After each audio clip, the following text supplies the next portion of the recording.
Клиниката по детска хирургия във Варненската многопрофилна болница Света Ана получи нов кувьоз, операционна лампа и монитор, който следи жизнените показатели на болните деца. Апаратурата е закупена по инициатива на други деца, които събираха жълти стотинки и така успяха да я купят.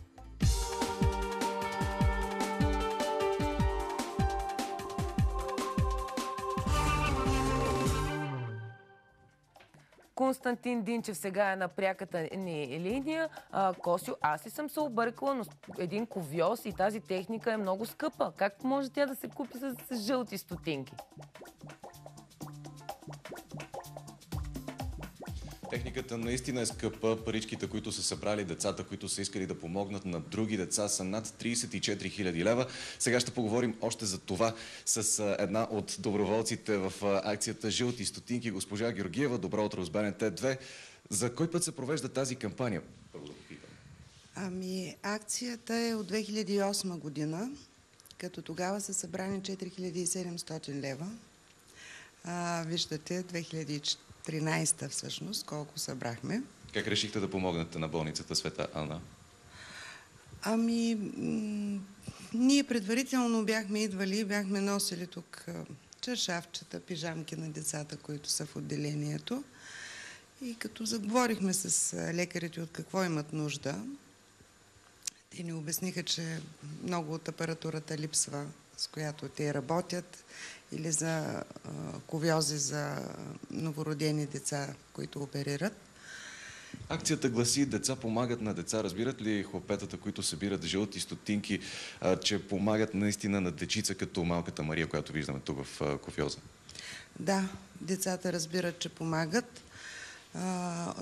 Акцията е от детските градини до висшите учебни заведения и тук е момента да благодаря на абсолютно всички, които се включиха. 1/3 от тези средства са събрани от варненски детски градини, училища и висши учебни заведения.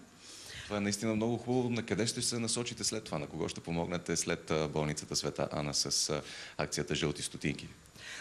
Следващата година е за Сливен, за изграждане на детска площадка. Това не е болница, но все пак е превенция за детското здраве. Надяваме се още повече средства да бъдат събрани. И аз се надявам. Да преминем към доктор Христов. Благодаря на вас. За техниката да поговорим. С какво точно се здоби болницата Света Ана? Болницата Света Ана се здоби с апаратура, която е изключително необходима за отглеждане на новородени и деца с ниско тегло. Като малката Мария, която виждаме тук, ще ни разкажете ли за нея? Защо се налага тя да бъде в кувьоза? Малката Мария има нужда да се поддържат жизнените й функции. Има нужда от определена температура, влажност на въздуха, кислородно насищане. И затова е поставена при тези специални условия. За съжаление, с нашия стар апарат, с който разполагаме, който е произведен в 1973 година, не може изцяло и добре да вършим тази работа. Виждам, че тя тъкмо се разбужда. Надявам се да не сме виновни. Да, можем и ние да й кажем добро утро, Мария. Тя, предполагам, надявам се всъщност вече да е вън от опасност и се надявам да няма нужда да бъде местен от този кувьоз в новия, въпреки че той изглежда много по-добре. Ще ни разкажете ли за разликите между тази техника и новата техника, с която сте се здобили благодарение на акцията Жълти стотинки? Първата разлика е във времето. 40 години отстоянието между двата кувьоза. Дядо и внук се едно. Естествено, много по-усъвършенствана е апаратурата, с поддържане на много показатели, с отчитане на много показатели, с възможност за проследяването им във времето и в графичен вид.